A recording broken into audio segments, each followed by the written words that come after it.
어떤 아들이 직장에 갔다 오더니 아버지 앞에 불평하기를, 아버지, 저는 쇠 빠지게 거리 나가서 전단지 돌리고 하는데 과장이란 작자는 사무실에 떡 앉아서 전화 안 받는다고 잔소리하고 더러워서 일 못해 먹겠어요 라고 불평합니다. 아버지가 좀 한심스러웠지만 그래도 어쩔 수 없이 아들을 주유소에 취직시켜줬습니다. 그때 주유소 가서 하루 일하고 오더니 하는 말이, 아버지, 저는 하루 종일 서서 기름 넣어주는데 차에 탄 녀석들은 의자에 딱 앉아서 껌이나 쩍쩍 씹고 있어서 더러워서 일 못하겠어요 라고 또 일하더랍니다. 참 한심스러웠지만 또다시 직장을 바꿔줬습니다. 이번엔 불평하지 않겠지 싶어서 공동묘지 관리하는 일을 맡겨주었습니다. 근데 또 다녀와서는 말이, 아버지, 저는 하루 종일 의자에 앉아서 일하는데 다른 사람들 다 누워서 잠이나 자고 있어요 라고 공동묘지에 누워있는 시체를 보면서 못하겠다고 또 불평을 하더라는 것입니다. 사람이 편하려고 하면 한이 없는데 과연 이렇게 편안한 것이 과연 우리에게 유익한 것이고 우리에게 복된 것인가? 찰스 램이라는 영국의 유명한 수필가가 있습니다.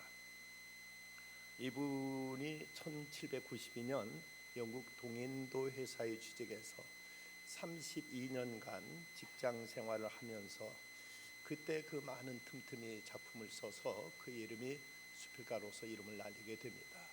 근데 그가 늘 낮에는 직장에 가서 일하고 저녁이 되면 집에서 틈틈이 이제 글을 써서 많은 독자들에게 큰 감명을 끼치곤 했는데, 늘 아쉬운 것은 늘 시간이 부족해서 좀 낮에 많은 시간적인 여유를 가지고 글을 쓸 수 있으면 오직 좋을까 하다가 그가 이제 직장 정년 퇴직할 때가 되었습니다. 그러자 주변에서도 참 이제 마음껏 글을 쓰실 수 있겠습니다라고 말하자 이 사람도 하는 말이, 그동안 내가 별빛만 보고 글을 썼는데 이제 밝은 태양빛을 보고 글을 쓰면 더 좋은 글을 더 많이 쓸 수 있지 않을까 싶다고 이렇게 스스로도 만족했습니다. 근데 막상 직장에서 퇴직하고 나서 한 3년쯤 지났을 때 자기 지인한테 이런 편지를 보냈다고 합니다. 하는 일 없이 한가하다는 것이 바쁜 것보다 훨씬 더 괴롭습니다. 매일 할 일 없이 빈둥대다 보면 자신도 모르는 사이에 자신을 학대하는 마음이 생기는 것 같습니다. 좋은 생각도 일이 바쁜 가운데 떠오른다는 것을 이제야 깨달았습니다. 나 이 말을 부디 가슴에 새겨서 부디 바쁘고 보람 있는 나날을 보내기 바랍니다. 이 사람은 시간이 많고 여유가 있어지면은 더 좋은 글을 많이 쓰리라 싶었지만 글도 좋은 글이 나오지도 않을 뿐더러 글도 더 써지지 않더라는 것이죠. 어떤 그 연구 보고에 의하면 일하는 사람이 노는 사람보다 14년을 더 오래 산다는 이런 연구 결과도 있습니다. 골로새서의 주제는 이제 주 되신 그리스도, 우리들의 모든 삶의 영역에서 그리스도를 주인으로, 주님으로 모시고 살아가는 삶을 말씀하고 있는데, 우리가 그리스도를 주로 모시는 이 삶은 단지 교회 안에서만이 아니라 어쩌면 우리 훨씬 더 많은 시간을 보내고 있는 가정과 우리 일터에서 그리스도의 주되심을 더 드러낼 수 있고 이것이 더 실천할 수 있는 더 구체적인 삶의 자리가 마련된다는 사실을 우리가 깨닫게 됩니다. 지난 시간에는 우리가 가정에서 그리스도를 주로 모시고 살아가는 삶의 자세가 어떠해야 되느냐를 배웠다면, 이제 오늘 말씀은 직장과 일터에서 어떻게 그리스도를 주로 모시고 살아가느냐 하는 이 문제를 다루고 있습니다. 이 말씀이 쓰여지던 당시 그 주후 1세기, 이때는 로마 제국 전체에서 노예의 숫자가 무려 6천만 명이나 헤아렸다고 합니다. 어쩌면 인구의 절반가량의 노예였었고 노예들에 의해서 나라가 움직인다고 말할 수 있었던 것이죠. 그 당시 노예라면은 단지 그저 무식하고 일이나 노동이나 하는 사람만이 아니라, 로마는 전쟁에 이제 승리하면 그 지역에 사는 사람들 몽땅 다 이제 배운 사람이든 안 배운 사람이든 끌어다가 노예로 삼았습니다. 그러다 보니까 로마 사회에서는 심지어 의사 노예도 있었고 또는 이제 박사 노예도 있었고 가정교사 노예들도 있었습니다. 지금 성경 번역되기 이전에 성경에 보면 갈라디아서 몽학 선생이란 말이 나오는데, 이 모등학 선생이라는 표현이 요즘 번역된 새 번역 성경에 새로 번역된 개역 개정판에는 초등교사라고 번역되어 있는데, 이런 사람은 가정에서 그 자녀들을 대신 가르치는, 그러니까 그가 노예로 잡혀오기 전엔 제법 많은 공부도 했던 사람으로서 이런 사람을 귀족들은 데려다가 가정교사로 삼곤 했던 것입니다.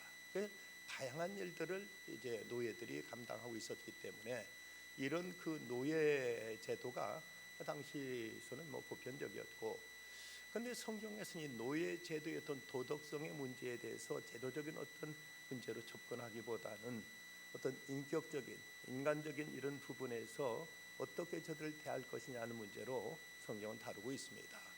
이 문제를 가지고 성경은 이제 왜 인간을 박해하느냐, 이제 들고 일어나야 된다고 투쟁과 선동적인 이런 그 각도에서 접근하지 않고 저들도 한 형제로 같은 지체로 받아들여야 된다는 그리스도의 사랑의 관점에서 접근하면서 이런 그 가르침이 끝내는 노예 제도를 폐지하는 이런 결과를 초래하게 됩니다.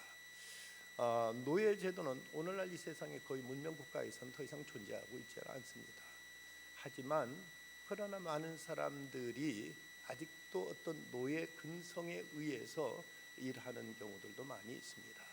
제도적인 노예 제는 이건 분명 폐지됐지만 때로는 이제 자기 스스로 자기 선택에 의해서 일한다 하면서도 이것이 자기 자발적인 주도적인 일이 아니라 그저 눈가림으로만, 아니면 그저 사람 보는 내 앞에서만 일하는 척하고 일 자체를 어떤 큰 고역으로 생각하면서 어쩌든 일을 안 하려고 하는, 일을 피하려고 하고 일을 덜 하려고 하는 이런 모습은 결코 어떤 자주적인 자윤으로서 취할 태도는 아닙니다.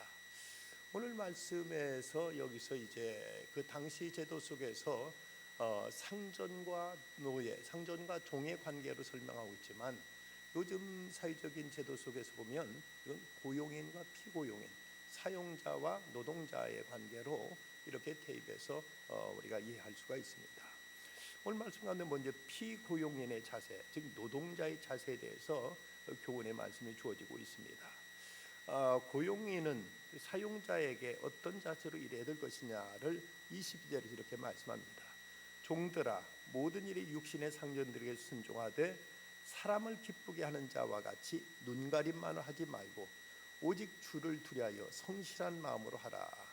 여기서 먼저 이 노동자가 갖춰야 될 그 사용자에 대한 자세로 해서 맨 먼저 순종이라는 말이 언급되고 있습니다.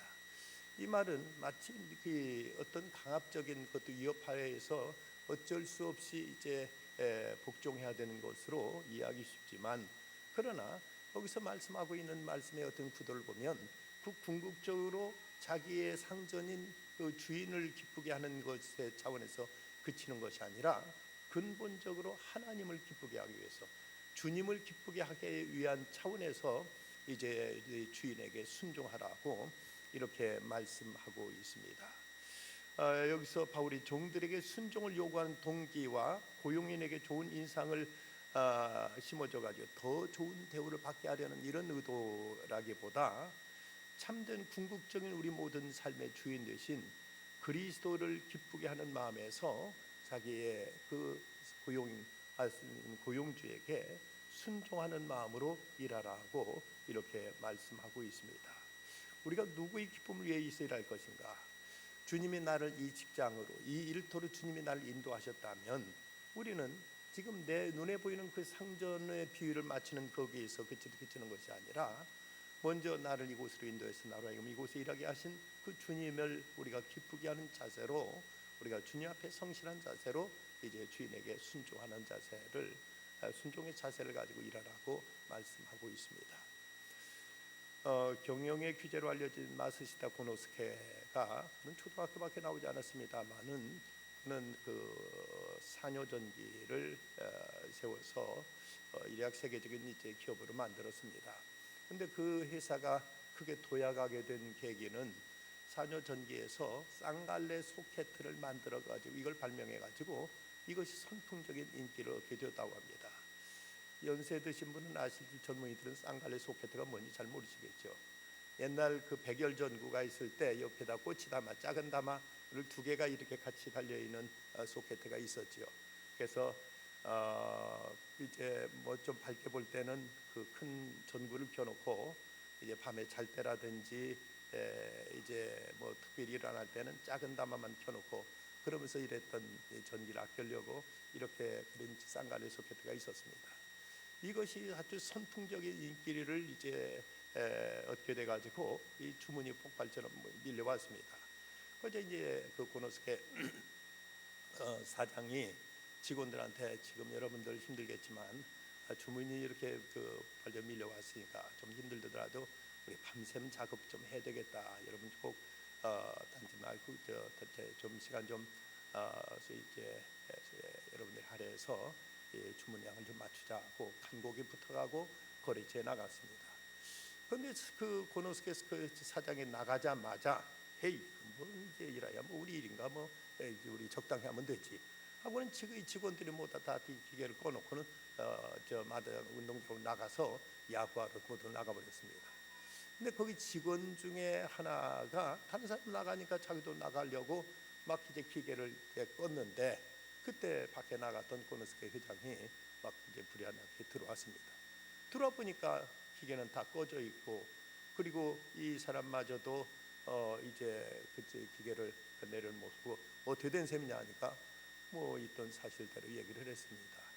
그랬더니 이 고노스케 회장이 아주 몹시 그 섭섭해하면서 내가 그렇게 부탁했는데 일을 그래 내일로 미루고 내일 하겠다고 게다가 너마저 나가서 놀겠다는 거냐고 그 종업원한테 이렇게 말했습니다. 그 말을 듣는 순간 이 종업원은 눈물이 핑 돌았습니다. 바로 그 사장이 너마저라고 한 그 말 때문에 사장님이 날 그토록 믿었단 말인가 그 말에 그는 큰 감동을 받고 그들은 최선을 다해서 열심히 충성을 다하는 이런 직원이 되었다고 합니다. 이 사람이 바로 훗날 산요 전기의 부사장을 지낸 구도 세이치라는 부회장이 되었다는 것입니다. 물론 우리가 사람 앞에도 신뢰를 지켜야 되지만 그러나 궁극적인 주인은 하나님이라는 사실을 생각한다면 사람들 눈가림으로만 할 것이 아니라 이제 우리가 하나님 앞에서 내 성실을 다해야 된다는 것입니다. 근데 여기서 말씀하기를 사람을 기쁘게 하는 자와 같이 눈가림만 하지 말고라고 했는데 이 눈가림이란 말을 대다수의 영어 성경은 eye service라고 이렇게 번역하고 있습니다. 눈으로만 서비스하는 것, 볼 때만 서비스하는 것.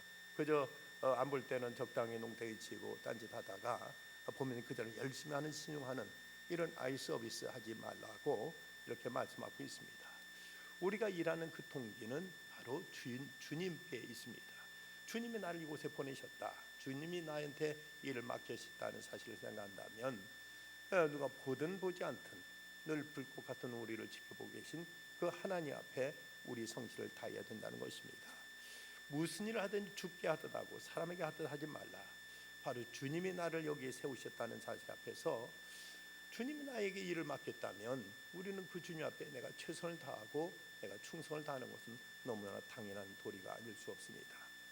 주님께서 맡기셨다는 사실 그것이 우리들의 이제 그 직업을 가진 일하는 자로서 고용인으로서 노동자로서의 우리의 그 자세가 되어야 된다는 것이지요.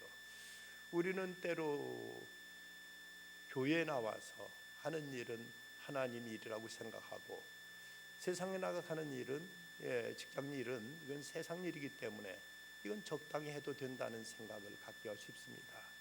하지만 여기서 우리 하나님은 우리 예배당 안에만 계신 분이 아니라 세상을 다 다스리는 하나님이시고 내 삶 전체를 지배하시는 하나님이시라면 우리는 교회에서 나와서 하는 봉사뿐만 아니라 우리는 일터에서 하는 일에도 하나님 앞에 부끄러움 없도록 하나님 앞에 우리는 이제 인정받을 수 있도록 우리는 최선을 다해야만 될 것입니다. 그 성자로 불리는 한 사람이 북아프리카에 살고 있다는 소식을 듣고 얘기를 듣고 로마의 한 수도사가 그 성자를 만나보기 위해서 북아프리카에 찾아갔습니다. 그 성자를 찾아가 보니까 이분이 어디에서 그 깊은 어떤 성소 안에서 기도하고 있거나 어떤 사막에 가서 거기서 금식을 하고 있거나 한 것이 아니라 길거리 사람들 많은 곳에서 구두를 수선하고 있는 것입니다. 그 모습을 보고 놀라가지고 그 수도사가 물었습니다.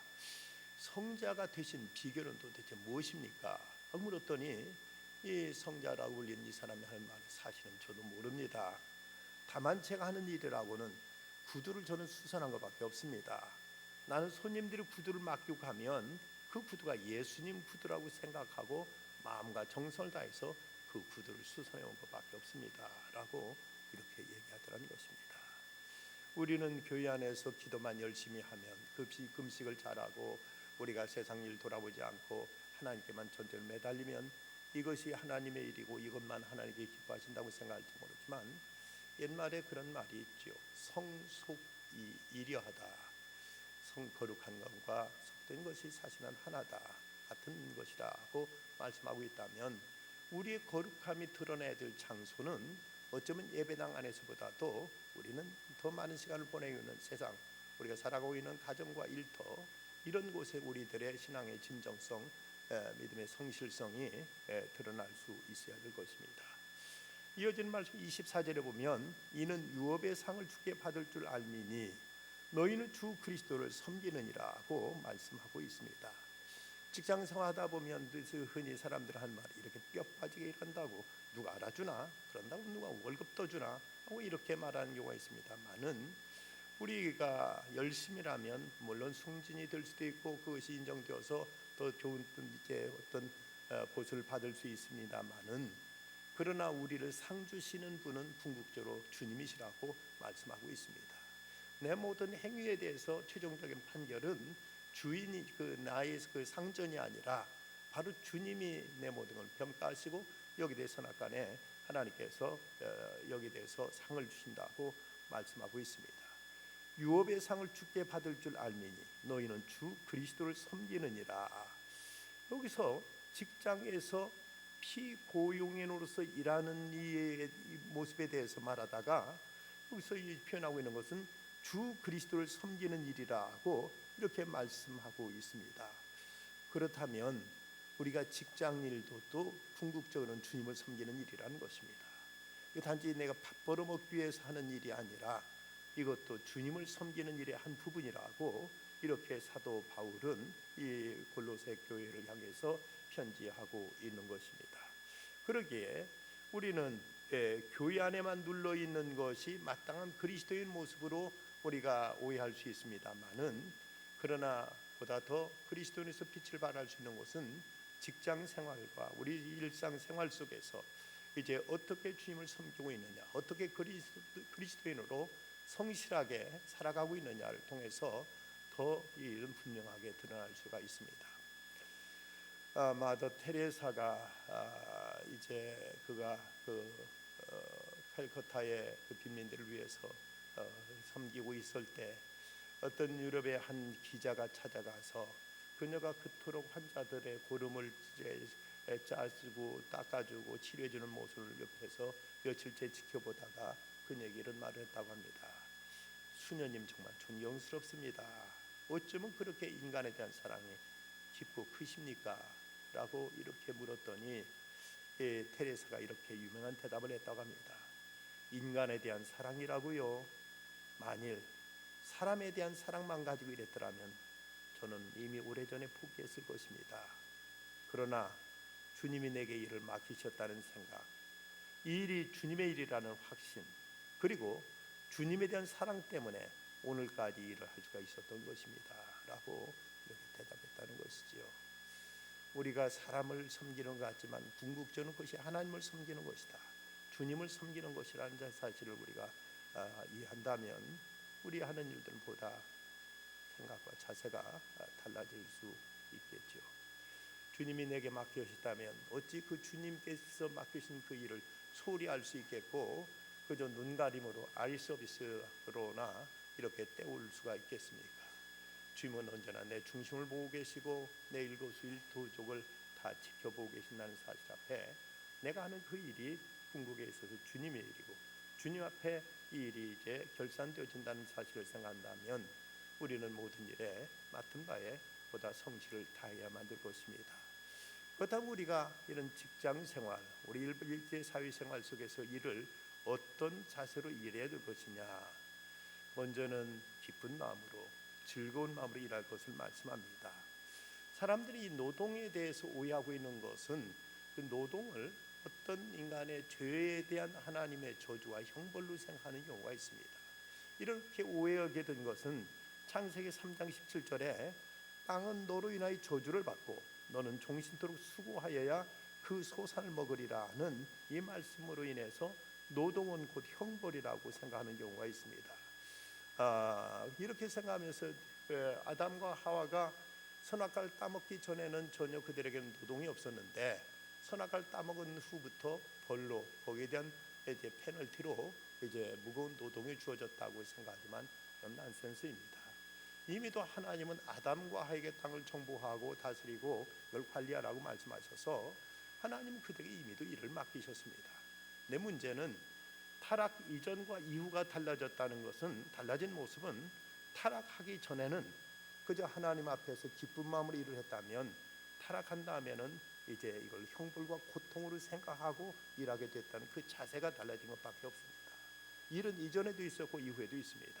단지 저들이 범죄하기 전에는 하나님 앞에 감사하며 기쁜 마음으로 동산을 관리하며 일했다면 이제 인간이 범죄한 다음부터는 일 자체를 마치 형벌인 것처럼 이걸 저주처럼 생각하며 일하게 된 그 자세가 이제 바뀌어지게 된 것입니다. 그렇다면 그리스도인으로서 우리는 이러한 자세보다 이 일 속에 하나님의 소명을 생각하고 기쁘고 즐거운 마음으로 일에 임할 수 있어야만 됩니다. 영국의 에드워드 모트라는 사람이 있습니다. 37살까지 그는 캐비닛 만드는 공장에서 거기서 이제 제조하는 일을 했습니다. 공장 일하면서 늘 어떤 열등의식 그리고 원망과 불평으로 가득 차 있었습니다. 도무지 삶에 재미가 없었고 의욕이 없었습니다. 그러던 어느 날, 아무런 소망이 없이 보내던 어느 날 길거리를 배회하다가 한 교회에서 교회가 있는 걸 보고 그 예배당에 찾아 들어갔습니다. 그때 마침 그 교회 존 하이어트 목사님이 요한복음 3장을 가지고 설교하면서 거듭나는 도리에 대해서 설교를 하는데 그 말씀이 마음에 딱 와닿습니다. 그래서 그래 나도 이대로 이렇게 살아서는 안 돼. 나도 거듭나야지. 이런 강렬한 소망이 갖게 되었고 성령께서 그 마음을 감동하셔서 그는 예수님을 영접하게 됩니다. 그 후에 그는 말하기를 내 망치 소리는 이제 노래하기 시작했다. 내 망치는 이제 춤을 춘다. 그리고 내 눈동자에는 생기가 돌고 마음속에는 생수가 솟는다. 예수께서 내 마음에 오셨기 때문이다. 나는 거듭났다고 말하면서 그러면서 하는 일의 자세가 완전히 달라졌습니다. 그는 오히려 찬송하며 기뻐하며 즐겁게 그 일을 즐기면서 일을 이렇게 하게 됩니다. 그는 완전히 이때부터는 완전히 행복한 이런 이제 캐비넷 제조공으로 바뀌었습니다. 하던 일은 계속했지만 그는 그 삶이 완전히 새로워졌던 것입니다. 그러면 그 생활도 점점 풍요로워져 가지고 나중에는 그가 그 캐비넷 회사의 오너 사장의 주인이 되었습니다.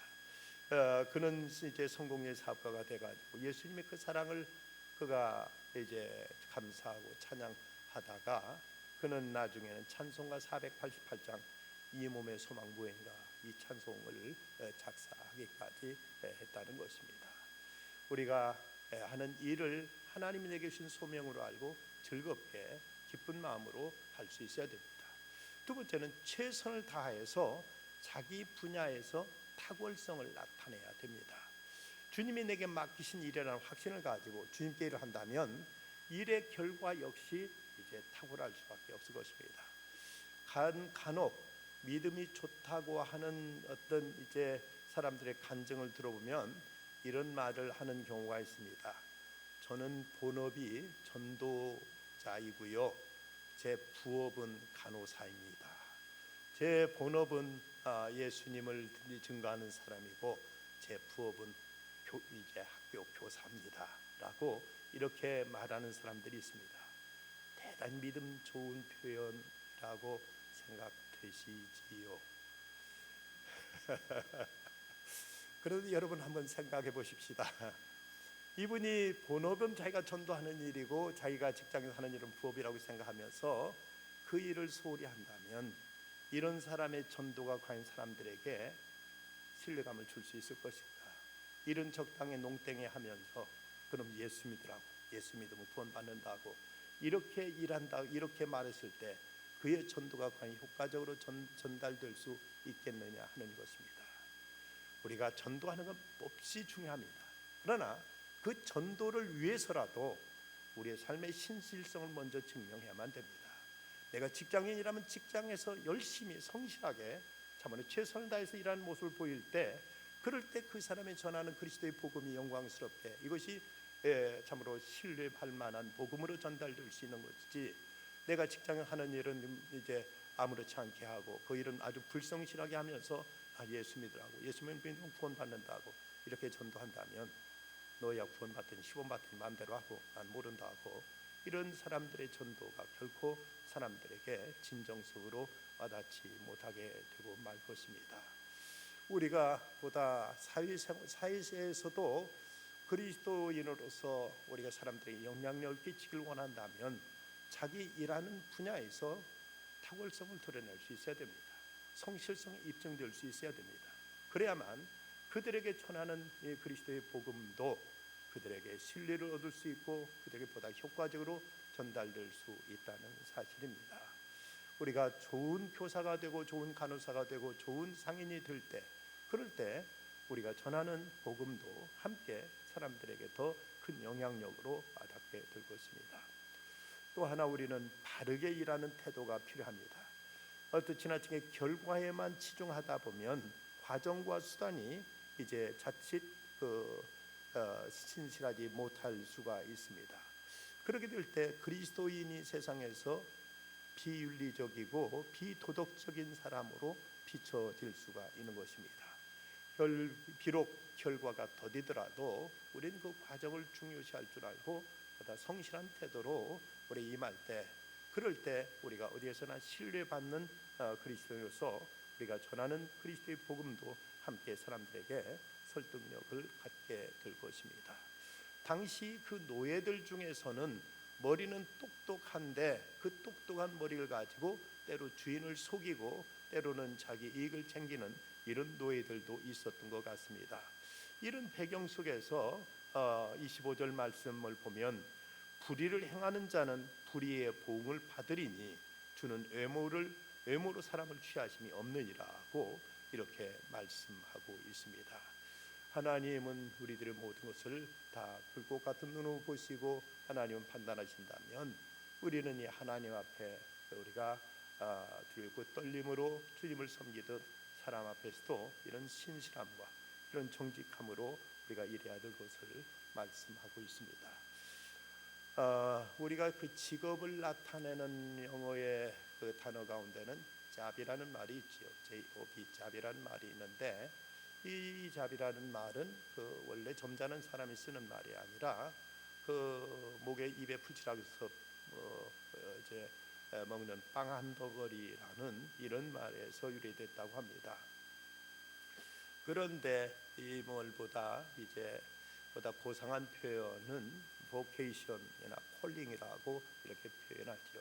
우리말로 소명이다고 이렇게 말하는데, 직업은 곧 소명이다. 하나님의 나를 부르신 거룩한 성직이라는 이런 자세로 일을 할 때, 그 일을 통해서 하나님이 우리를 세상에 보내신, 또 세상에서 우리를 통해 일하시려는 그 뜻이 이루어질 수가 있게 되는 것입니다.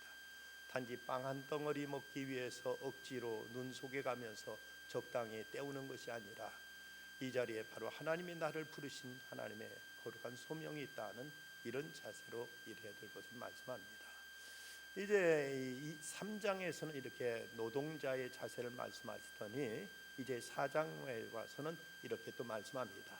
상전들아 의와 공평을 종들에게 베풀지니 너희에게도 하늘의 상전이 계심을 알지어다 라고 말씀합니다. 이제 하나님은 노동자에게만 책임을 주고 사용자에게는 무조건 어떤 권리만 주신 것이 아니라 바로 이제 사용자도 너희 위에 상전이 계신 줄 알라. 자기 위에도 참된 주인이 있다는 것, 내가 오너니까 내 마음대로 해도 된다는 생각은 대단히 이것은 잘못된 생각입니다. 근래 뭐 요즘 재벌들의 그 갑질로 인해서 심지어 회사가 휘청거리는 회사들이 생기고 했습니다만은, 그런 사람들의 기본 의식 속에는 아마 이건 내 회사니까 내 마음대로 해도 된다는 이런 사고가 깔려 있었겠지요. 그러나 적어도 성경에 말씀하시는 대로도 내 위에 상전이 있다, 바로 이 모든 것의 주인은 하나님이시다는 그 자세로 이제 일해야 된다는 것을 이제 사용자에게 말씀하십니다. 그러면서 이제 사용자들의 자세는 의와 공평을 종들에게 베풀라고 말씀하십니다. 의와 공평, 이 두 가지 자세가 이제 사용자들에게 주시는 명령인 것이죠. 의란 이제 바르게 하는 것, 그리고 공평은 사람들에게 균등하게 이제 공정하게 대하는 것을 말씀하고 있는데, 이 두 가지는 하나님의 본질적인 속성에 속하는데, 의가 하나님의 본질적인 속성이라면 공평은 부가적인 속성이라고 말할 수 있습니다. 하나님은 의를 행하실 때 이것을 또한 공정하게 하나님께서 이를 행하시는 것입니다. 그래서 하나님의 자녀들도 무슨 일을 하든지 의롭게 그리고 공정하게 일을 할 것을 말씀하고 있습니다. 사도 바울은 종들에게만 아니라 이제 그 주인들에게도 하나님 앞에서 겸손하게 자기 위에도 상전이 있음을 알고 이제 모든 일을 성실하게 행하되 공정하고 그리고 의롭게 행하라고 말씀하고 있습니다. 이 말씀을 한 그 바울의 이제 기도 속에는 그 당시 노예 제도 사이 속에서도 주인들에게 어떻게 해야 될 것을 그는 마음에 두었고, 그리고 그것을 실제로 그는 실천하기도 했습니다. 바울이 쓴 서신 가운데 빌레몬서가 있습니다. 이 빌레몬서는 빌레몬이라는 사람에게 쓴 편지인데, 이 편지를 쓰게 된 계기는 빌레몬이 데리고 있던 오네시모라는 노예가 있었습니다. 그 오네시모가 빌레몬 그 주인의 것을 도둑질해 가지고 로마로 도망갔다가 거기서 바울을 만나서 그가 바울로부터 복음을 듣게 됩니다. 근데 그 당시 노예가 주인의 것을 도둑질해 가지고 도망치면 사형에 처할 만큼 이렇게 아주 법이 엄격했습니다. 이때 바울은 이 어떻게 할까 많이 고심하다가 이 오네시모를 이제 빌레몬에게 돌려보냅니다. 너 그래서는 안 된다. 주인한테 돌아가라. 그리고 가서 이제 잘못을 빌어라 하고 이 오네시모를 빌레몬에게 보내면서 이제 바울이 빌레몬에게 부탁하는 것이 내가 이 오네시모를 보내노니 그를 받아들이기를 그저 노예로만 생각하지 말고 형제로 생각해 주시오. 내가 당신에게 그렇게 했듯이 당신도 그를 그렇게 형제로 생각해 주고 그를 이제 잘 받아주고 그를 용서해 주고 그를 이제 허락한다면 또 다시 나한테 보내준다면 나와 같이 일할 수 있겠습니다 하고 그에게 정중하게 이제 써서 보낸 편지가 바로 빌레몬서입니다. 이걸 보면 사도 바울은 분명히 오네시모에게도 그가 해야 될 도리, 원래 주인에게 가서 잘못을 빌기도록 하고, 또 이제 빌레몬에게는 빌레몬대로 그가 비록 노예였고 그에게 범죄한 그의 것을 도둑질해 도망간 노예이지만 사회법대로는 그를 사용시킬 수 있는 이런 죄지만, 그러나 그리스도인으로서 그를 형제처럼 그를 용납하고 그를 잘 받아들일 것을 이렇게 부탁하고 있는 모습을 우리가 성경에서 찾아볼 수가 있습니다. 내가 아무리 모든 것을 이제 다 가지고 있고 내 돈으로 만든 회사요, 내가 마음대로 직원들을 돈 주고 고용해서 이제 부리고 있다고 하지만, 그러나 내 위에도 상전이 있다는 것, 그 상전은 곧 하나님이시라는 것을 생각한다면 우리는 비록 내가 고용한 사람들이라고 해서 부당하게 우리는 비인격적으로 대할 수는 없는 것입니다. 우리는 주님이 내게 해주시기를 바라는 그 마음으로 우리는 또 내 아래 사람들, 내가 고용하고 있는 사람들, 저들에 대해서도 우리가 의와 공평함으로 이렇게 대할 것을 말씀하고 있습니다. 어떤 여행객이 소박한 한 주택에 붙어있는 작은 목공소를 발견하고 그 호기심을 가지고 안에 들어갔습니다. 그랬더니 그곳 가보니까 그것은 아주 작은 침대를 만드는 이런 목공소였습니다. 뒷쪽에는 껍질이 붙은 채로 다듬어진 목재가 쌓여 있고 그런 나무를 이제 정성껏 다듬어 침대를 만드는 그 모습을 보고 침대를 아주 정성껏 만드는 모습이 참 그 이제 귀해서 이 지나가는 그 나그네가 이 주인에게 물었습니다. 여기서 몇 사람이 일하고 있습니까? 그랬더니 이 사람이 대답한 말이 예, 두 사람이 일하고 있습니다. 하고 이렇게 대답합니다. 근데 아무리 둘러봐도 이 주인 외에 다른 사람이 보이질 않습니다. 아니 방금 두 사람이라고 하셨는데 한 사람은 어디 있습니까? 하고 물었더니 이 사람이 대답하는 말이 한 분은 하나님이신데 하나님은 나무를 만드시고요, 나는 그 나무 가지고 침대를 만듭니다 라고 이렇게 대답하더랍니다. 그렇지요. 비록 자기가 침대를 만들고 있지만 그 침대의 재료는 하나님이 만드신 거죠. 그는 비록 혼자 일하고 있지만 하나님의 하는 일이라고 생각하고 하나님이 만드신 그 나무를 가지고 자기는 이제 침대를 만들고 있다고 이렇게 대답을 하더라는 것입니다. 비록 자기가 오너지만 자기 위에 오너가 계시고 자기 위에 하나님이 계시고 하나님의 그 섭리 안에서 하나님의 뜻 안에서 자기가 일하고 있음을 이렇게 그는 고백했던 것입니다. 우리는 회사가 내 회사지만 근본적으로 하나님의 회사입니다. 근본적으로 하나님이 주인이시고 하나님의 일을 우리는 이제 하나님께로 위탁 맡아서 일을 하고 있을 뿐입니다. 그렇다면 그 하나님 앞에 우리는 스스로 성실하고 겸손해야 되겠고 또 이제 하나님께서 의로우시고 공평하신 하나님이시라면 나 역시 또 내 고용인들을 의롭고 공평하게 대할 때 이런 곳에 하나님의 섭리, 하나님의 역사가 이루어지게 되고 이런 곳이 바로 그리스도를 주님으로 인정하고 주님으로 모시고 주님의 그 다스림 앞에 살아가는 삶의 자세임을 사도 바울은 이 골로새서를 통해서 우리에게 가르치고 있습니다. 우리는 내가 피고용인이든 아니면 고용주든 간에 우리가 내 피고용이라면 그저 사람 앞에 눈가림으로 할 것이 아니라 이 일도 주님께로부터 부여받은 소명감을 가지고 우리가 즐거운 마음으로 우리 일을 해야 될 것이고 탁월하게 그리고 바르게 우리 일을 할 것입니다.